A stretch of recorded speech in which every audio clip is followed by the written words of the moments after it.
Hello students. If you're watching this video, you're in my Business 150 class.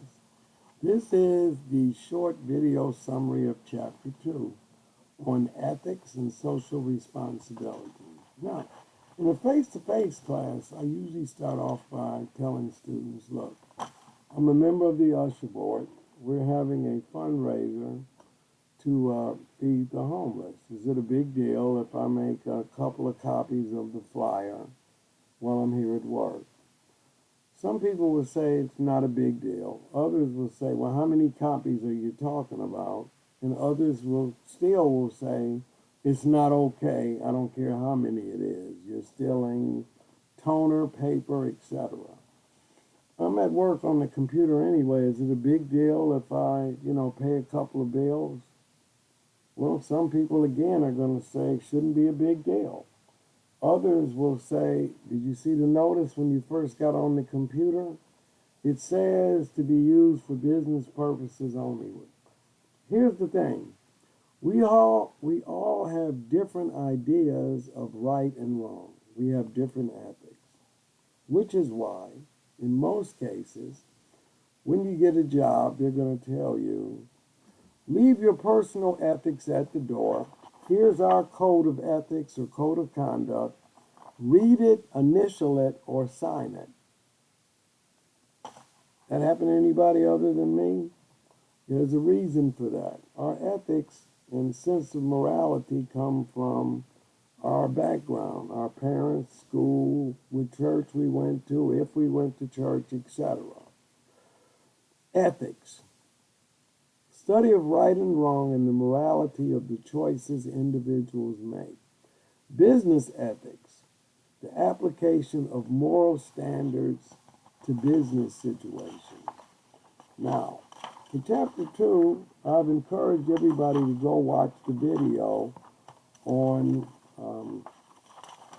the Enron incident. And you'll see why, even though ethics was an elective when I was in business school, nowadays you're going to see it in almost every business class or in a class by itself. What are some of the things that come up in business? Plagiarism, something that you already know about. Representing somebody's work as your own. A conflict of interest. When somebody puts their personal interests above those of their employer. For example, if I was the purchasing agent here at WCCCD and I took bids, and even though my nephew's landscaping business didn't have the lowest responsible bid, I award them the contract anyway. Maybe I'm getting a kickback, or maybe it's just because he's my nephew. Either way, I have a conflict of interest because one of the bidders is known to me or related to me. What really should happen is I should recluse myself. Tell somebody else in the office, I can't handle this particular case because I have a conflict of interest. Couple of things you need to know about ethics in business. First, as I alluded to earlier, the code of ethics or code of conduct. This is the best way to encourage ethical behavior in a business. Have any of you heard of the Sarbanes-Oxley Act of 2002? It's a direct result of the Enron scandal.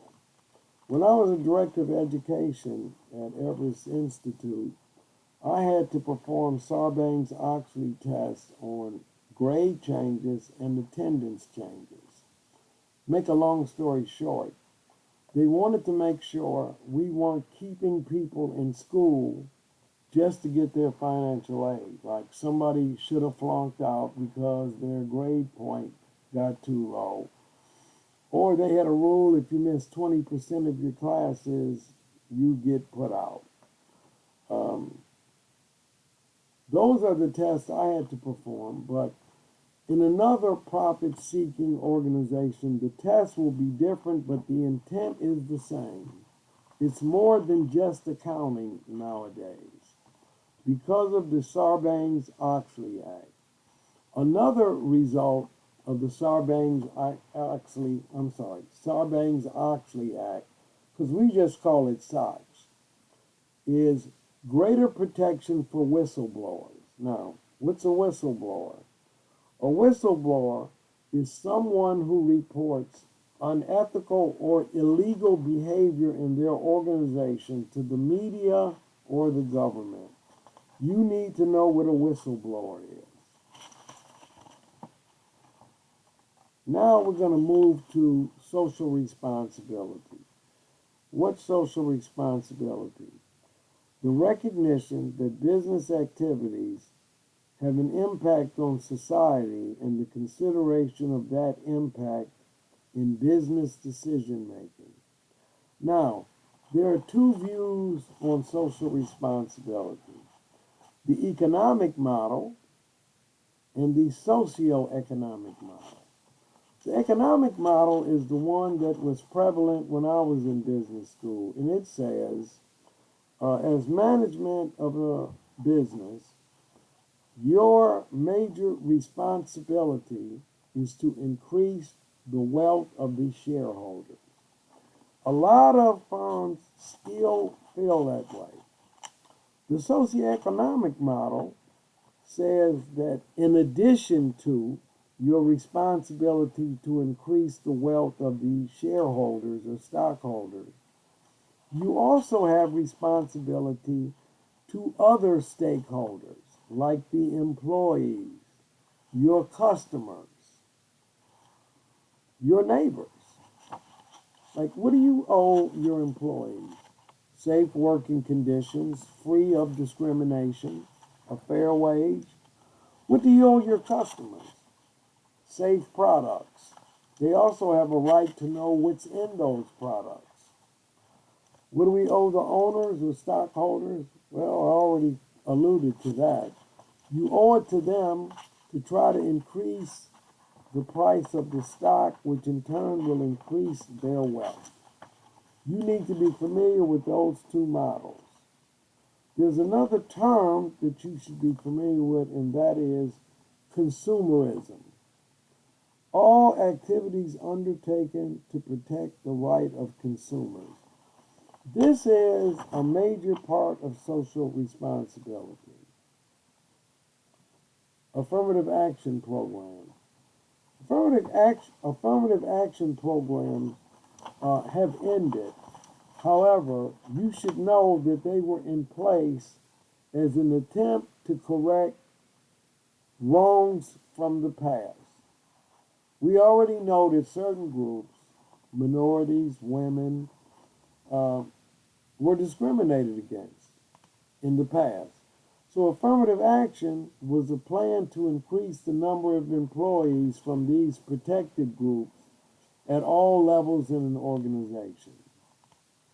Again, the idea was to right previous wrongs.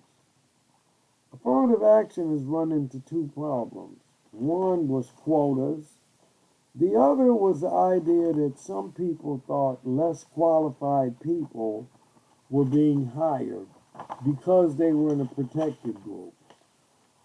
I should say this: the statistics don't bear out that fear. What else? Oh, you have responsibilities also to the environment.